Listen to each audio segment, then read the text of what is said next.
The Locked On Podcast Network presents the Big 6 in 60. The 6 biggest national sports stories from the local experts of the Locked On Podcast Network.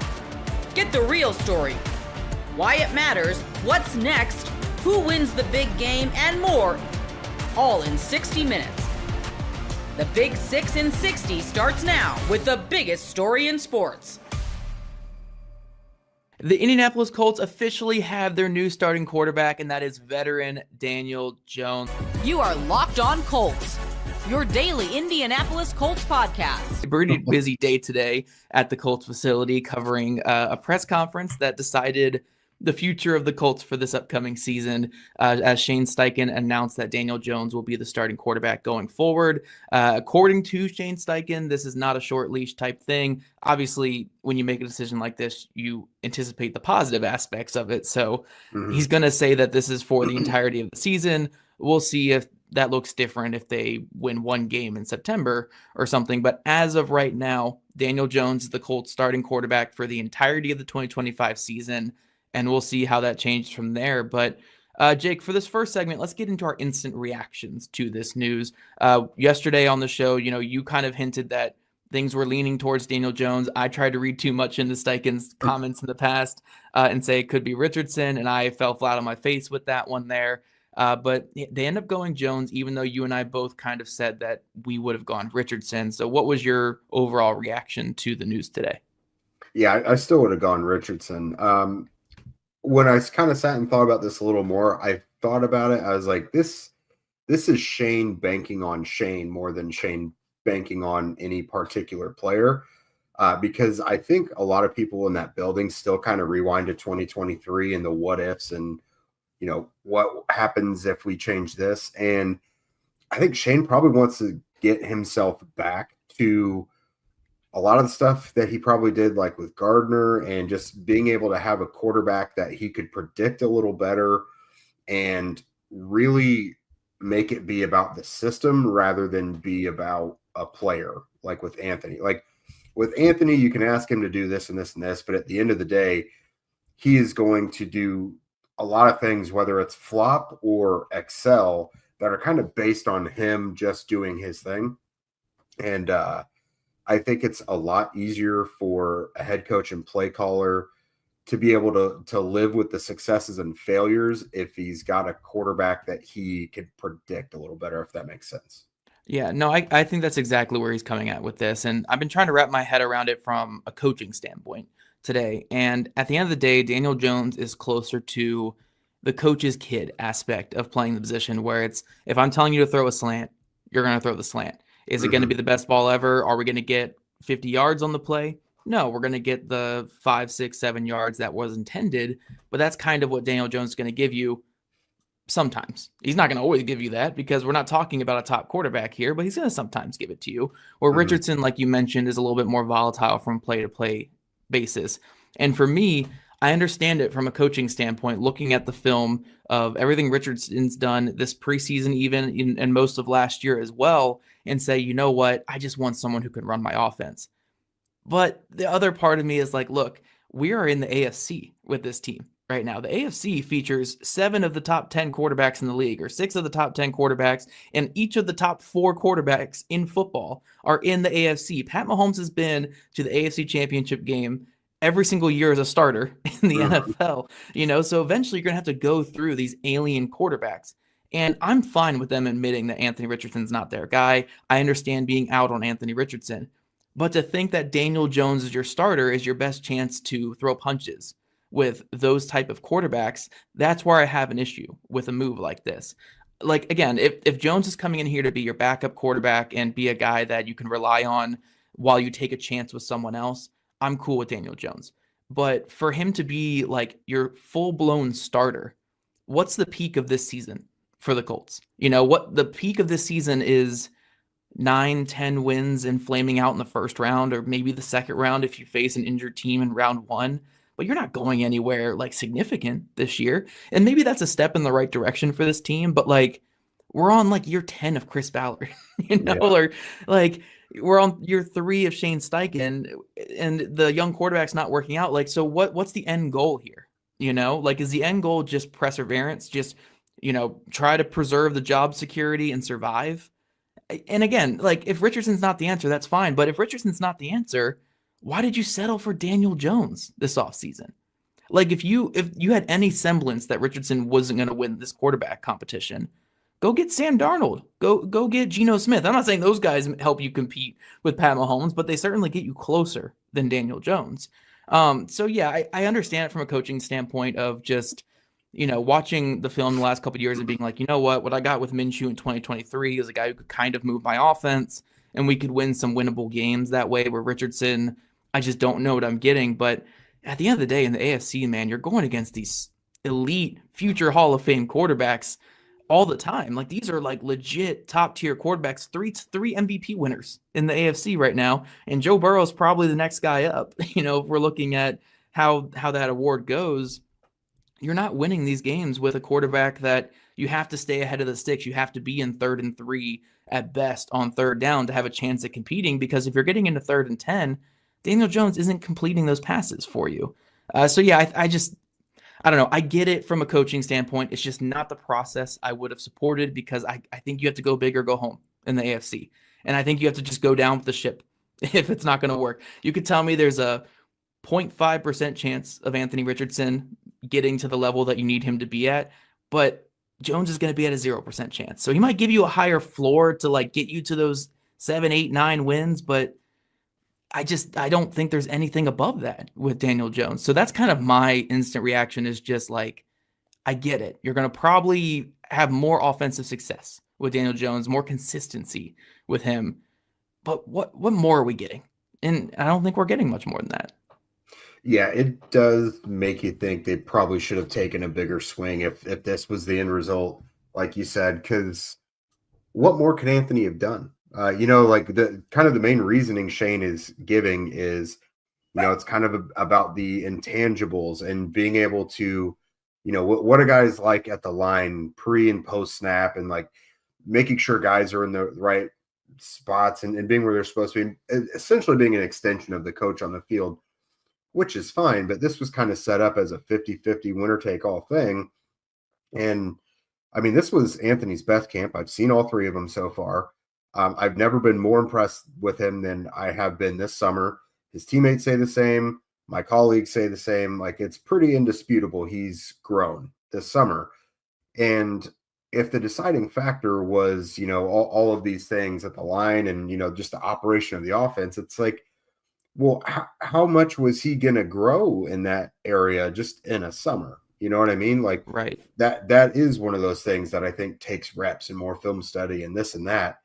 And so it's like, if Anthony was probably not going to beat a veteran who started X amount of games, then why, like you said, why was Daniel Jones the swing?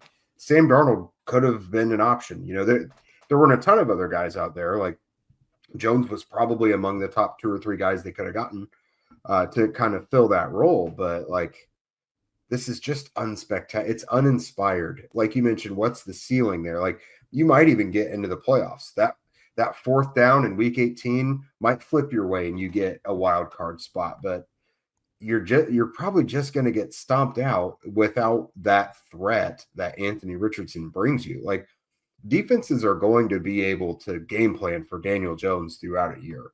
There's just things Anthony could do that you can't game plan for. So yeah. I'm with you. It seems like an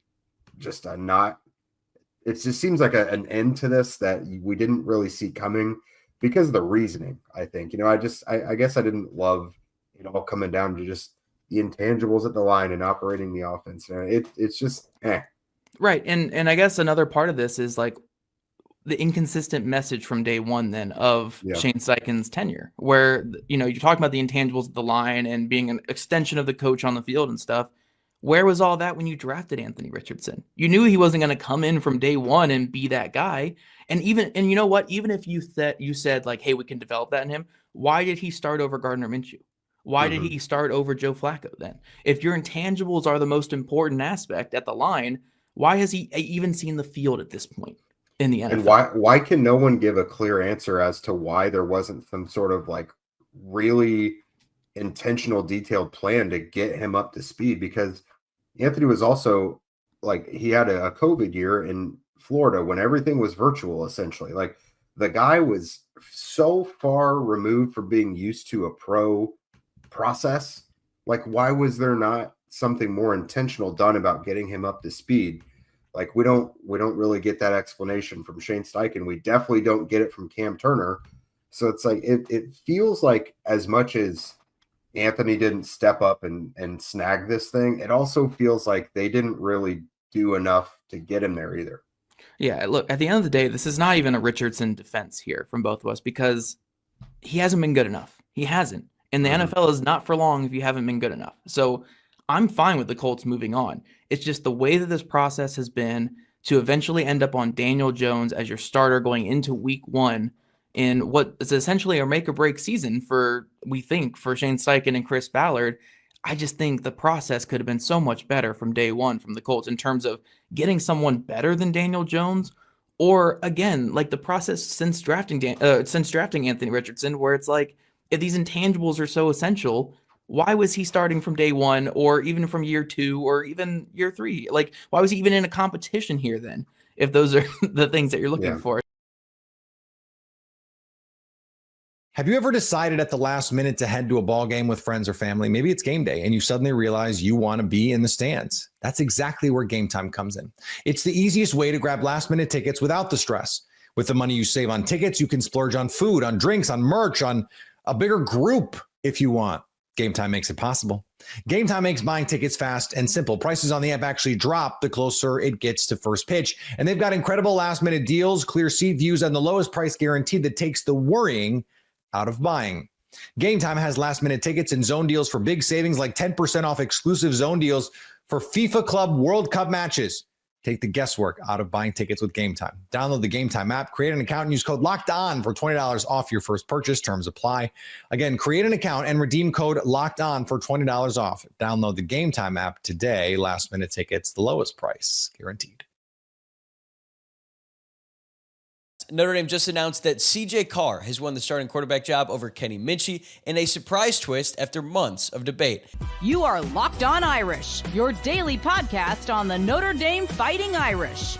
After 7 months of nonstop discourse, debates, press conferences, rumors, burner accounts on message boards, conflicting reports, and everything in between, Notre Dame finally named a starting quarterback at 12:29 p.m. Eastern on August 19th, and the winner is redshirt freshman CJ Carr over Kenny Minchey.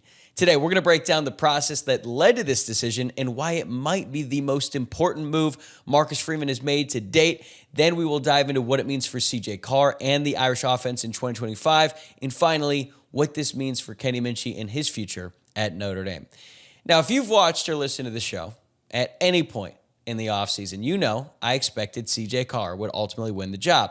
Back in January, days after the 2024 season ended, I was open to the idea that Steve Angeli could start the year and maybe CJ would eventually take over. But once spring ball rolled around and the guys at the practice field, I felt pretty confident Carr was going to win the job, and I said as much repeatedly on this show. I've explained that thought process so many times, so I'm not going to rehash it now. But if you told me on July 31st, the day that Notre Dame opened up fall camp, that we would be here on August 19th talking about CJ Carr as the starting quarterback, I would not have been surprised in the slightest. That was my expectation. So isn't it ironic that now that the decision is official, I am legitimately floored? After 7 months of predicting Carr would win the job, I actually changed my pick on Monday's show once camp had wrapped up, because by then I fully expected Kenny Minchey would be named the starter. Pete Sampson and I talked about it at length in the episode that dropped this morning, and we were in the same boat. He thought Carr was the guy most of the offseason, but eventually flipped, and we discussed Minchey as if his announcement was just a formality. So yeah, I'm feeling pretty conflicted right now. Obviously, I'm thrilled for CJ Carr. We have been hearing about his potential since he committed back in June of 2023, and now his time is here. There is plenty to be excited about with CJ Carr as the starting quarterback, and we're going to talk more about him in segment 2. But I can't help but feel some level of concern about the process that led to this point. Let me explain. Back in January, it was a 3-man race, right? It was CJ Carr, Kenny Minchey, and Steve Angeli. You could make a legitimate case for or against each one of those guys, and I broke that down across 3 episodes back in the spring. Notre Dame had the blessing and the curse of having 3 quality quarterbacks who could all start, but as Marcus Freeman admitted, they had to cut it down to 2 after spring ball because there just were not enough reps to go around. So across 15 spring practices, CJ Carr and Kenny Minchey elevated their play enough to beat out the veteran in Angeli. He took his Notre Dame degree, hit the portal, and landed at Syracuse. Carr and Minchey both played really well throughout the spring, and we saw it in the blue and gold game. Carr finished 14 of 19 passing in that one with 170 yards, 2 touchdowns, and he did have 1 interception. Meanwhile, Kenny Minchey went 6 of 14, but I would say that those numbers are a little bit misleading. He did finish with 106 passing yards and 1 rushing touchdown.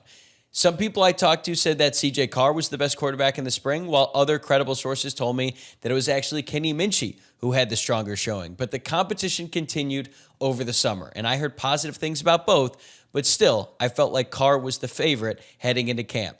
Then came July 31st, the first full practice of fall camp, and it was completely open to the media. Carr threw 3 interceptions in that one practice, although 1 did hit off a wide receiver's hands, while Minchey threw 1 interception in 7-on-7. Media access was very limited after that, but by the end of the first week, buzz started to build around Kenny Minchey. Reports surfaced that Carr was pressing a little bit. He was turning the ball over, while Minchey looked steady and consistent. By midweek of last week, some outlets even said that Minchey had generated a slight edge in the competition.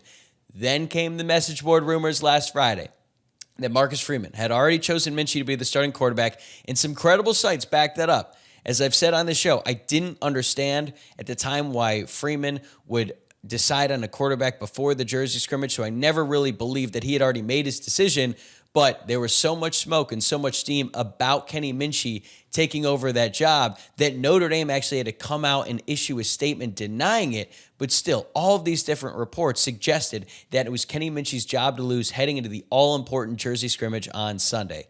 The Jersey scrimmage came and went, and it's been confirmed by multiple sources that CJ Carr threw at least 2 interceptions in that scrimmage. But to be fair, I also did hear from people I trust that despite those turnovers, Carr elevated his play at the end. He did make some really impressive throws and showed why the staff is so high on him. One of those clips actually made its way to social media. The official Notre Dame football account posted a video in which CJ Carr makes an unbelievable throw to Malachi Fields. It was a great throw and a great catch. Marcus Freeman and Mike Denbrock met with the media afterwards, and they both praised both quarterbacks. They called it a very close race, and they said that a decision was coming soon. But by then, the consensus across the beat was that Kenny Minchey had outplayed CJ Carr and would ultimately be named the starter. I've also heard that in private, Marcus Freeman remained very confident in both quarterbacks and felt like he couldn't go wrong with either decision. Pete said it here, though, and other outlets echoed the same thing. It was Kenny Minchey's job to lose. So, when the news dropped on Tuesday that it was CJ Carr, everyone was surprised, even though he had been the favorite all offseason long. And we're not going to hear from Marcus Freeman until next week before the Miami game, but I think there is enough information out there to read the tea leaves. Here's what I think happened. And mind you, I was not there for these practices. I was not able to see it because the media access was so limited, but I've talked to enough people. I've heard from a bunch of different sources that I feel like what I'm saying is the truth. I think that Kenny Minchey probably outplayed CJ Carr in camp, but overall, it was close, just like the coaches suggested. In the end, the staff went with the higher ceiling, CJ Carr. Carr can just make some throws that most guys can't. He has a really high football IQ, and I think Denbrock, the offensive coordinator, wants to be more aggressive, pushing the ball downfield, and Carr is better suited for that. But here's the tough part. How do you tell Minchey he's not the starter if he outperformed Carr during the most important practices? And how does the team respond after watching it play out every single day?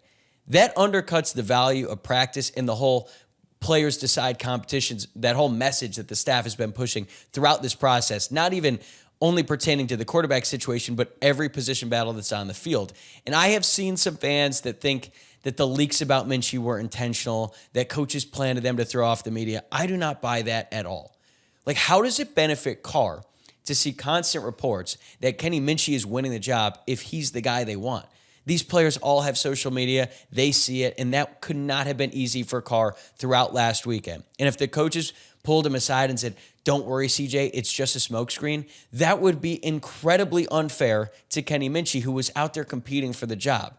So I don't think that theory holds any water at all. I don't think the coaching staff would do that and purposely put out wrong information to try to deceive the media, because that information is going to make its way into the locker room. You cannot have that risk and allow that kind of messaging get into the locker room and just let the players figure it out for themselves. That does not make any sense at all. So I don't believe that whatsoever. But for now, the debate is settled.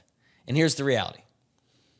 If Carr struggles early, fans are absolutely going to be calling for Kenny Minchey, like they do in any situation. Like it happened last year when Riley Leonard struggled early and all the fans were calling for Steve Angeli. My bigger concern is not about the fans, though. It's the locker room. I hope they rally around Carr. I hope they trust the coaching staff to make this right decision. And to be fair, Mike Denbrock and all the other coaches have said that the players genuinely love both guys, CJ Carr and Kenny Minchey. So the locker room support should be there. And Freeman has built one of the strongest locker room cultures in the entire country, if not the best. But that is not permanent. One wrong move can jeopardize it. And if things go south early, it could get real toxic real quickly. But at the end of the day, winning cures everything. If Carr plays well, Notre Dame starts off 2-0 against Miami and Texas A&M, all of this concern about the process is going to go by the wayside. Everyone is going to be all in on CJ Carr. And that is very possible. I still think Carr has the talent to be a special quarterback, and this is a huge opportunity for him in Notre Dame. But until we see it on the field, we're all going to be watching very closely, waiting to find out if this bold decision really pays off. 5 stars come and 5 stars go. It's been a good news, bad news past 24 hours for Michigan football. You are Locked On Wolverines, your daily podcast on the Michigan Wolverines, part of the Locked On Podcast Network. Let's start off with Savion Hyder. Huge win. Let's start with Tony Alford, man. He might have been a Buckeye once it all was said and done. If Tony Alford had stayed at Ohio State. Now, Ohio State's gotten some of those really good guys. Some of the guys that are actually, you're seeing him being compared to Travion Henderson, J.K. Dobbins, those types. Michigan hasn't really had. This is the funny thing. For all of the running success, you think Mike Hart, you think Blake Corum, you think, Hassan Haskins. 2 of the 3 I just mentioned are 3 stars. Right? Like they've had some 5 stars. Donovan Edwards had his moments where he looked like the 5-star. He was a 5-star by one recruiting service. Obviously, Derek Green didn't work out. Ty Isaac didn't really either. But otherwise, like they haven't exactly had a bevy of 5 stars at the running back position come in and come through, which is kind of weird considering Michigan showcases running backs in ways that most other programs don't. Like a lot of other ones are more complimentary, whereas Michigan, like that's kind of what the identity is, the offensive line and the running back. So to finally get that number 1 guy in a class is massive, absolutely massive for Tony Alford, Sharon Moore. And like, hey, like it's hilarious to think that there were people on the message boards for a little while that were like complaining about Tony Alford when, pretty decent class last year, right? Like they love Jasper Parker. Donovan Johnson pre-injury was looking like he was going to be a 5-star, and unfortunately he's injured again. And he ended up being a 3-star once all is said and done. But you see the recruiting prowess actually happening, and as Coach McCann, his agent, Savion Hyder's agent, said, relationships. It's all about relationships, and Michigan absolutely has done that with Savion. So that is huge in and of itself, but it's crazy. When you look at like, there's not like really like one comp. Andrew Ivins at 24/7 Sports says Amarian Hampton. A lot of different guys at On3 have different opinions. You see different names come across, right? Whether it's the 2 I just mentioned, I've seen Travion Henderson and J.K. Dobbins mentioned. I've seen Saquon Barkley. I've seen LaDainian Tomlinson. It's kind of across the gamut. So it's basically pick whoever your favorite running back is, and that maybe is what Savion Hyder is going to be. But here's the thing. It's also a massive win because it's the number 1 player on the board for a second straight year. It's a guy that every single school in the country would have taken. Maybe didn't have offers from every single school, but there's not one school in the country that looked at Savion Hyder and said, yeah, we'll pass. We like what we got. Same thing with Bryce Underwood last year. There's not a school in the entirety of college football that wouldn't take him and feature him. And I think with what you're looking at here, you're looking at what Michigan's building. And it's interesting. I think back to going from 2020 and 2021. And I know that one of them, I think, I can't remember which one. I think, was it Trevor Keegan was a 2019 guy, I think. But Zach Zinter was a 2020. I might have had that backward. I'm just trying to remember correctly. But, those were the two stalwarts on the offensive line. Right? Like you had a little bit of revolving doors at some of the other positions, transfers a plenty at center. But like the tackle spots, like there wasn't like obvious tackles, right? You had Ryan Hayes in 2021. And then you kind of moved through a bunch of different guys at left and right tackle, different guys at center, but you had the two stalwarts in the interior that made that line go. You had the running back, Blake Corum. And you had the quarterback in JJ McCarthy.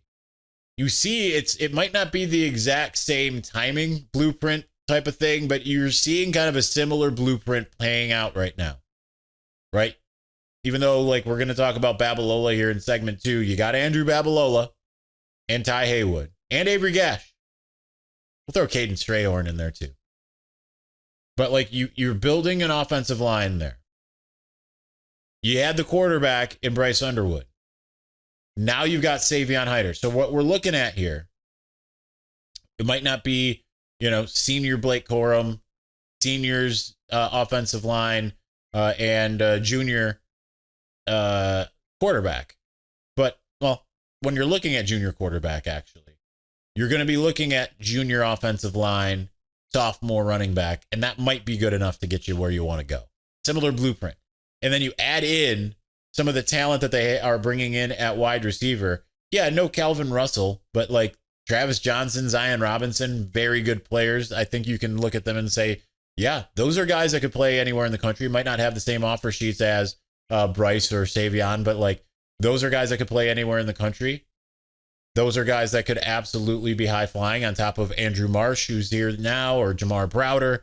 You can see everything starting to click offensively. Amarian Hampton was another name that, and Andrew Ivins from 24/7 Sports had Amarian Hampton as the Savion Hyder comp.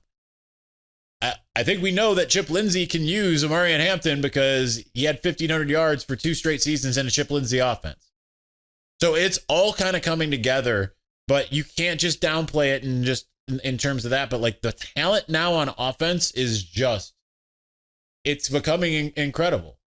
And I know there's going to be certain people out there that are going to be like, but Isaiah, it's a long ways to signing day. Yeah, it is. I listen, it's been trending this way the whole time. Yeah, Tennessee got involved, but it's been trending this way the whole time. If you really want to have some fun, do some quick Twitter searches and see. Even last week, what Ohio State fans were saying, like, well, when the hammer drops, you're not going to get anyone. Mass exodus. He's not going to these people who are cheating. For all the people that require me to do that once per episode. We'll find ways to work it in. But, yeah, couldn't be more of a massive gain for Michigan. And he's a guy that could play right away, right? Like, if Justice Haynes comes back for a senior year, that might make the room a little more crowded. They'll figure it out. You just hope it isn't. They don't not a figure it out in 2020 type of scenario. But I mean, this guy can do a little bit of everything. He's too talented to keep off the field. Huge win for Michigan. Most people can't name all their financial accounts or even what they're worth, whether it's a 401k or properties or investments. And when you don't have the full picture, you can end up leaving money on the table. That's why there is Monarch Money.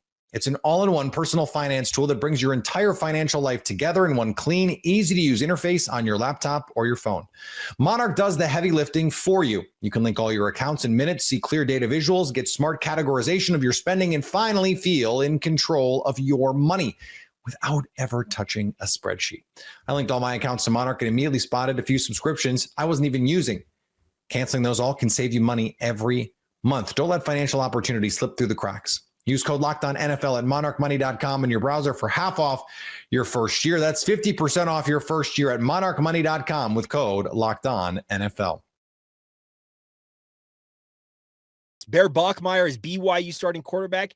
You are Locked On Cougars, your daily podcast on the BYU Cougars. Part of the Locked On Podcast Network, your team every day. Bear Bachmeier is BYU starting quarterback. Officially announced that he will be taking the first snaps with the offense when BYU takes the field against Portland State in a week and a half's time.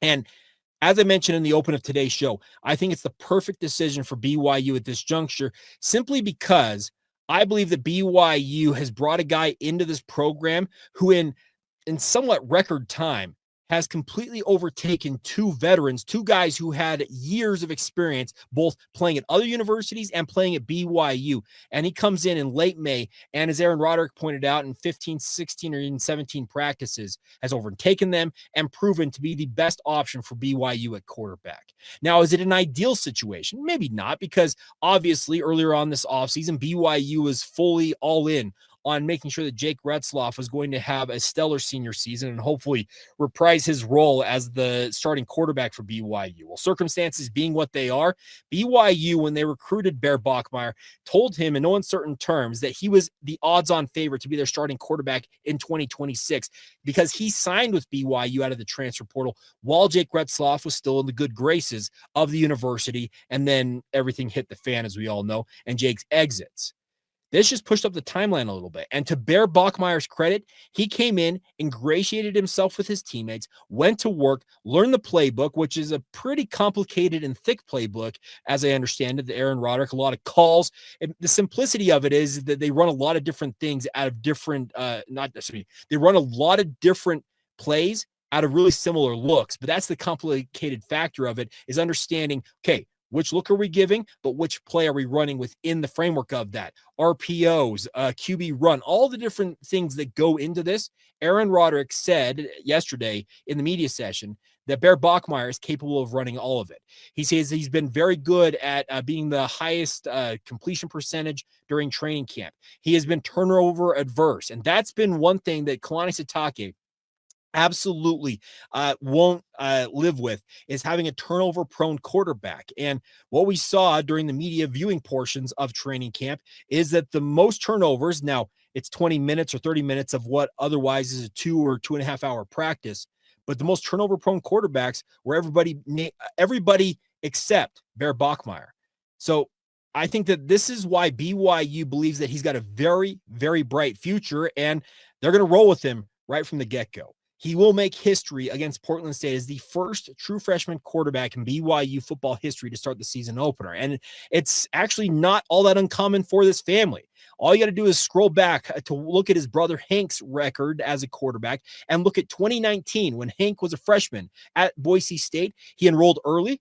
Sounds familiar, like a guy like Bear Bachmeier, albeit without the transfer when he got to Boise State. But Hank Bachmeier was the game one starter for the Boise State Broncos. While his career didn't play out the way he maybe ultimately planned it to at Boise State, he ultimately ended up playing a lot of college football and had some high moments at Louisiana Tech, as well as Wake Forest in addition to Boise State. But this family, speaking of the Bachmeier family, they are not wholly unfamiliar with playing early on in their college careers. His brother Tiger, who is on this roster with BYU, that I hope that we see a Bear to Tiger hookup for a touchdown at some point this season, he played as a freshman at Stanford, albeit at wide receiver. I like the moxie, the makeup of this family. The Bachmeiers, they're a football family.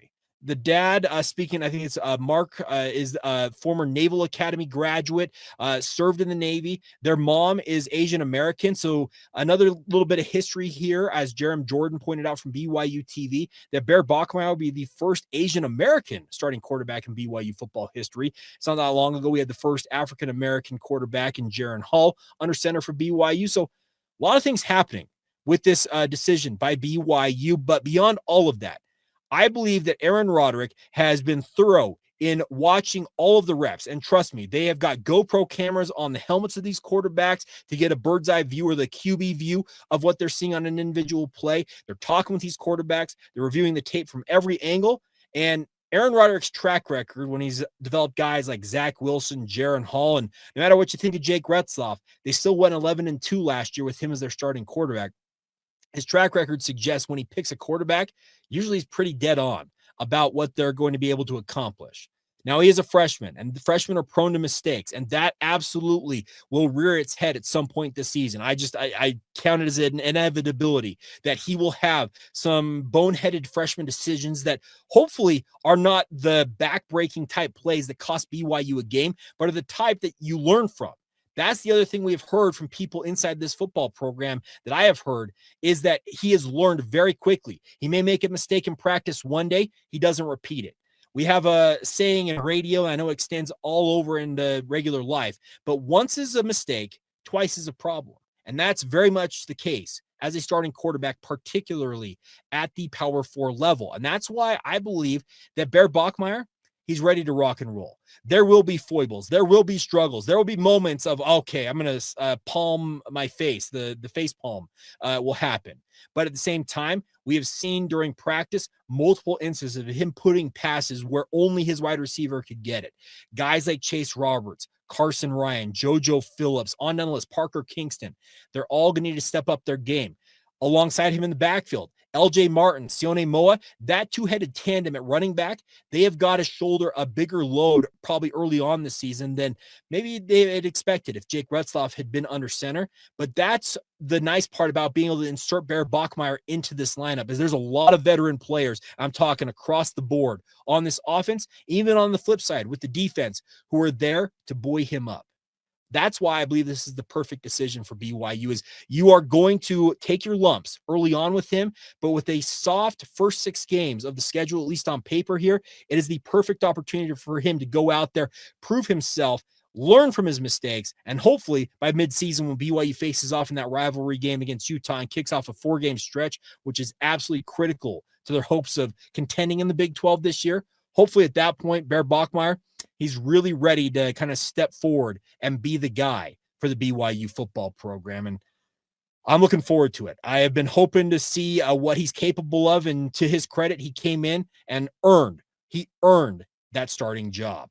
All right, coming up next, what does this mean for the future of the BYU quarterback position? Because there's a certain 5-star prospect out there who committed to BYU who's going on a mission and is expected to return while Bear Bachmeier, in theory, still has eligibility. Have you ever decided at the last minute to head to a ball game with friends or family? Maybe it's game day and you suddenly realize you want to be in the stands. That's exactly where Gametime comes in. It's the easiest way to grab last minute tickets without the stress. With the money you save on tickets, you can splurge on food, on drinks, on merch, on a bigger group if you want. Gametime makes it possible. Gametime makes buying tickets fast and simple. Prices on the app actually drop the closer it gets to first pitch. And they've got incredible last minute deals, clear seat views, and the lowest price guarantee that takes the worrying out of buying. Gametime has last minute tickets and zone deals for big savings like 10% off exclusive zone deals for FIFA Club World Cup matches. Take the guesswork out of buying tickets with Gametime. Download the Gametime app, create an account, and use code LOCKEDON for $20 off your first purchase. Terms apply. Again, create an account and redeem code LOCKEDON for $20 off. Download the Gametime app today. Last minute tickets, the lowest price guaranteed. The New Orleans Saints still have not announced a winner to their quarterback battle, and that is great news for rookie Tyler Shough. You are Locked On Saints, your daily New Orleans Saints podcast. If I wanted to put my tinfoil hat on for just a moment, the non-decision for the New Orleans Saints around the quarterback battle on Tuesday following the sort of peak moment of the offseason so far, Spencer Rattler leading the 2-minute drive at the end of the game, converting the 2-point conversion to force the 17-17 tie against the Jacksonville Jaguars.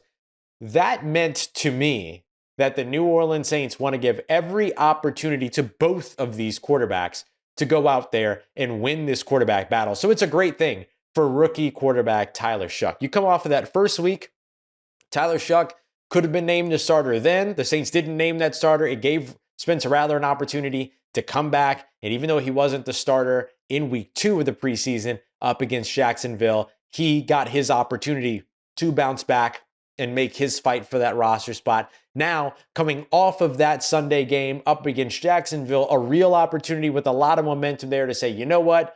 Starting the season off with Spencer Rattler week 1, we'll see how things kind of, work out over the course of the first early portion of the season, and then potentially turn things over to Tyler Shuck at that point, or keep working with Spencer Rattler if he's winning games, all that. But instead of the Saints doing that, they give Tyler Shuck now an opportunity to respond. So now, as we look at this quarterback battle between both of these New Orleans Saints quarterbacks, Spencer Rattler, 25 of 35 through the first 2 preseason games. Tyler Shuck, 24 of 34. Spencer Rattler, 252 passing yards. Tyler Shuck, 231. Spencer Rattler, 1 touchdown, 1 interception. Tyler Shuck, 1 touchdown, 1 interception. Spencer Rattler's passer rating hovering around 39, while Tyler Shuck's hovers around 36.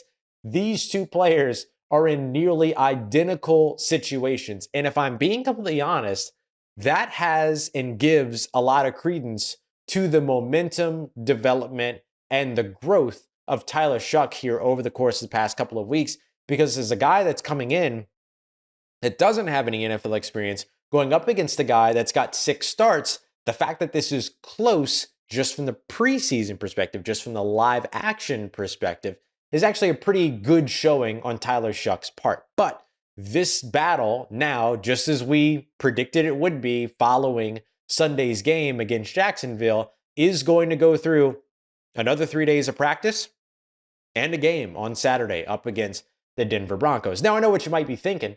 Well, Russ, but it's probably just that Kellen Moore didn't tell the media that there was a starting quarterback that was made. Well, I'm inclined to believe Kellen Moore when he said that the team doesn't know yet either, and that they're close to making a decision, but haven't yet made that decision. The good thing that we have seen is that this has very much become a 2-man race, that this has very much become about Spencer Rattler and Tyler Shuck. Those are the guys that are the focus in this conversation.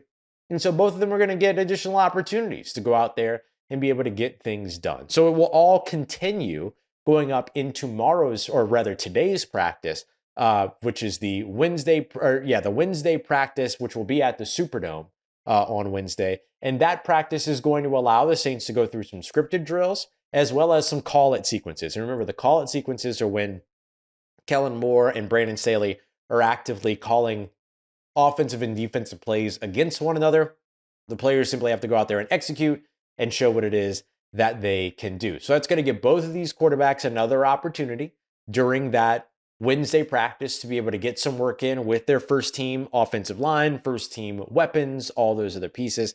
As we discussed in yesterday's episode, Spencer Rattler throughout his career so far, both preseasons and the regular season accounted for, has seen hardly any snaps with guys like Chris Olave and Rashid Shaheed on the field together, right? Hardly any dropbacks with those 2 guys on the field together. They've had individual, snaps with Spencer Rattler throughout that season last year in 2024. But he also has seen 0 snaps when it comes to either of those guys, Alvin Kamara and Eric McCoy, all out on the field together, and only had 1 second half against Washington as well as 7 snaps against Green Bay with Eric McCoy as a whole. And by then, both seasons for Chris Olave and and Spencer Rattler were done. Meanwhile, Tyler Shuck saw 11 snaps with Chris Olave and Rashid Shaheed last week, but getting both of these guys more reps with all of their key pieces, Eric McCoy and Alvin Kamara included, along with Juwan Johnson as well, that's a pretty good situation to be able to kind of get these guys into for another week of practices and get their chance to be able to be seen by the coaching staff. So I think right now, the thing that's going to end up separating this battle between these 2 is just simply who can show consistency first. The first quarterback that came in for both of those preseason games had not as much success as the guys that came in the second half of those preseason games. And it's also been 2 weeks now to where we've seen the first team quarterback under pressure on a greater percentage of snaps from the offensive line, or from the opposing defense rather, than the second quarterback to come in the later part of the game. So what it clearly shows you is that these quarterbacks still have some evaluation left to do. I mean, look, they're both converted 10 first downs. They've both been responsible for converting 10 first downs. One's been sacked 3 times. The other's been sacked 4 times. Tyler Shuck has a larger pressure to sack percentage of around 30%, while Spencer Rattler's is hovering around 11. But both in terms of turnover worthy throws, one's at 2.1%, the other's at 2.4%. At big time throws, they're remotely the same, very close as well. So these guys have been so evenly matched in the preseason live action, which you might give more credence to when it comes down to the quarterback battle. But this team is also having to take into consideration everything going all the way back to the first training camp battle as well. So yeah, take this as far as you can. This is something we said was going to happen, and now we're seeing it all play out, even though one of the videos that I accidentally uploaded on social media said otherwise. Sometimes you work ahead, you prepare for all the possibilities, and you still mess up, right? It happens. But I mean, I think both of these players have shown really good things in their own way. And clearly Kellen Moore and the New Orleans Saints coaching staff thinks that very much as well. And so this is going to go for another week. Most people can't name all their financial accounts or even what they're worth, whether it's a 401k or properties or investments. And when you don't have the full picture, you can end up leaving money on the table. That's why there is Monarch Money. It's an all-in-one personal finance tool that brings your entire financial life together in one clean, easy-to-use interface on your laptop or your phone. Monarch does the heavy lifting for you. You can link all your accounts in minutes, see clear data visuals, get smart categorization of your spending, and finally feel in control of your money without ever touching a spreadsheet. I linked all my accounts to Monarch and immediately spotted a few subscriptions I wasn't even using. Canceling those all can save you money every month. Don't let financial opportunities slip through the cracks. Use code LOCKEDONNFL at monarchmoney.com in your browser for half off your first year. That's 50% off your first year at monarchmoney.com with code LOCKEDONNFL. The rare big news mid-August, Rick Carlisle, multi-year contract extension with the Pacers. You are Locked On Pacers, your daily Indiana Pacers podcast. Rick Carlisle, contract extension with the Pacers. Well-deserved for obvious reasons. We'll talk about the why for the Pacers, the when for the Pacers, what comes next as a result of this. But a big day for the Pacers as they once again, for the second time, extend Rick Carlisle, right? And that has been very telling about how this hire and partnership has gone. In 2021, Carlisle was hired, and that should be the end, by the way, of the word retread. Carlisle comes from another team. Some fans hate it. They go from 25 to 35 to 47 to 50 in wins. They are 5-2 in playoff series. A winning coach stays a winning coach. But first of all, they extend him after the 37 win season. And that was a telling sign of the already good relationship the Pacers and Carlisle had, is that pre any success, they identified that what they hoped would happen had happened. Right. And that is that they finally, right, after wandering aimlessly a little bit in the Nate 1 to Nate 2 to Rick transition, and in the this is a Vic team to a Sabonis team to a Tyrese team era, they didn't have an identity. They didn't have a clear way of going either direction, bad or good. And they didn't have a star that could win them stuff, right? They didn't even win playoff games with that previous era team, right? They needed something to guide them. And since they've hired Rick, they obviously had that bad first year. And then they got Tyrese Halliburton, and they got an identity, and they've gotten consistently better and better and better. And so reason one why you obviously would extend Rick Carlisle now is whatever happened 2 years ago. They extended him in 2023, basically right when the season started. Back then, Rick Carlisle did a great job getting the Pacers from off the track to on the track and getting them on a clear direction of growth. And if you remember, that summer was when they, well, not quite that summer, I think it might have been a year before, was when they were talking a lot about 5-year planning, long-term thinking, and all that kind of stuff, which, again, was the right decision, right? And so then they go straight to the conference finals. And so you wonder at the time of the first extension if the thinking was, all right, here you go, Rick, you've done a great job. Now lead the franchise to wins. And look at what the last 2 years have been, right? They go over their over-under 2 years ago by quite a bit, win 47 games. Halliburton is an all-NBA level player, so good that they trade for Siakam, so good that they can lure Bruce Brown, right? They're developing other players, which we'll talk about in a second. And they've reached the conference finals as a 6 seed. And that's where he really reestablishes himself with the Pacers, is winning in the playoffs and looking very convincing in doing so with a style that is unconventional, right? High-paced teams typically didn't win in the playoffs. The Pacers did. They upped the pressure full court.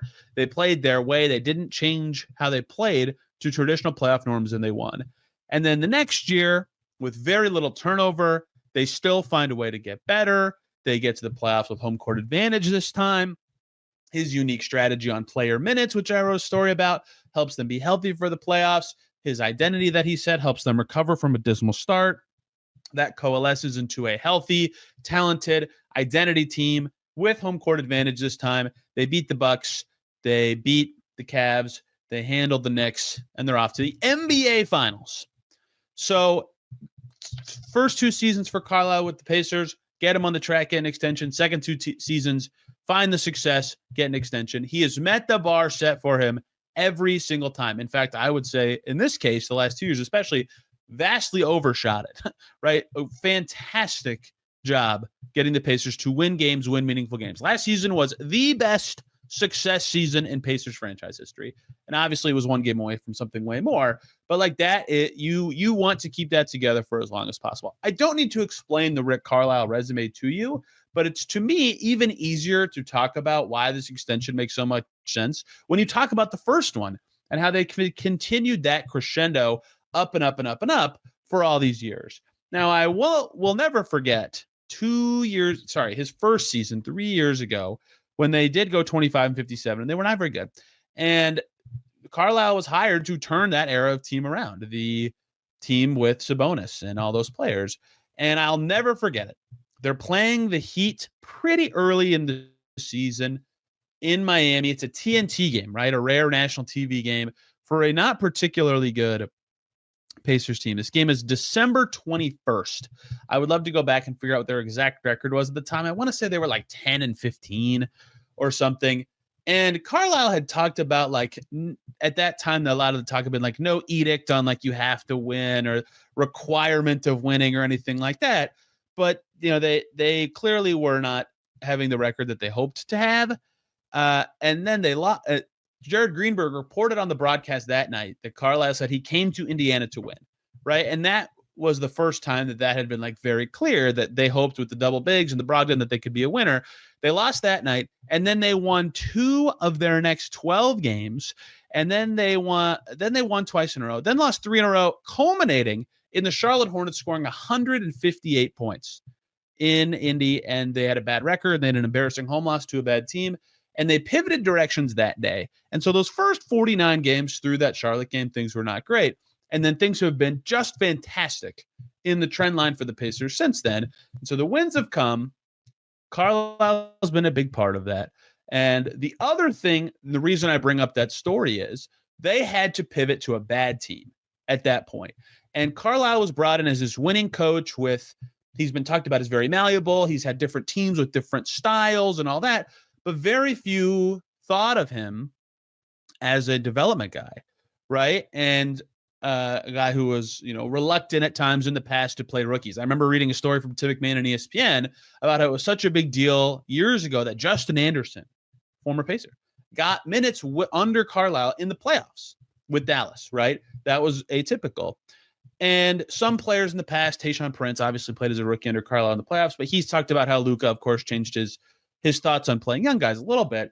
But that is what made Rick different than what the coach that many expected when he got hired, which was this great wins coach, win the games guy that was talked about on that broadcast that Jared Greenberg talked about. And what's made him the coach that's been so good for the Pacers, beyond all the stuff I've already said, the winning, the malleability, the constant growth of this team, is he has become he and his staff, I would like to give everybody credit for this whole thing, have become awesome at player development, right? I'll never forget it. Jalen Smith did his press conference after they re-signed him and they did the Pacers colored pen and all that stuff.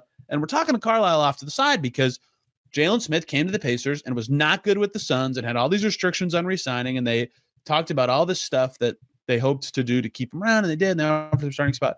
And Carlisle talked that day about working with Jalen Smith and helping him become a better player and how much he was really enjoying and falling in love again with. Not that he didn't love it before because he loves coaching, but how much he was really enjoying that part of coaching, right? One-on-one work with players, skill development and growth with players. And Jalen Smith resigned and was quite good at times for the Pacers. And then he gets a bunch more money to go to the Bulls, and he's gone now. But that is what has made Carlisle go from really good winning coach to just like fantastic all-around incredible head coach for the Pacers, is that he's developed too. He's developed players as well, both in terms of guys coming from other teams, coming to the Pacers and either getting better or being a perfect fit in their style that makes them good. Jalen Smith is one of those guys. Tyrese Halliburton is one of those guys. Obi Toppin, Aaron Nesmith, Jordan Nwora, even. I mean, you could talk about lots of guys who theoretically fit that bill, and that's just young guys. Like even that Pascal Siakam got better, right? He's a better defender. He's a better shooter now than he was. Like you could extend that thinking to vets. Jay Huff and James Wiseman will certainly hope they're the next, even though in Wiseman's case, he was not a traded player, right? Development extends to young guys. Andrew Nemhard has gotten better being drafted by the Pacers. Isaiah Jackson has gotten better being drafted by the Pacers, right? Matherin and Walker have gotten better, maybe not at the rate some thought because of their draft slot. Ben Shepherd certainly has gotten better, right? And so Furphy, we'll see what happens there, looking good from year 1 to 2. So Carlisle not only bringing wins, constant growth of wins, 50-win season for the Pacers, hosting a series for the first time in over a decade. You don't count the bubble year because they didn't actually host the series. Getting them through rounds of the playoffs, and at the same time, really leveling up as a development coach. What more could you want, right?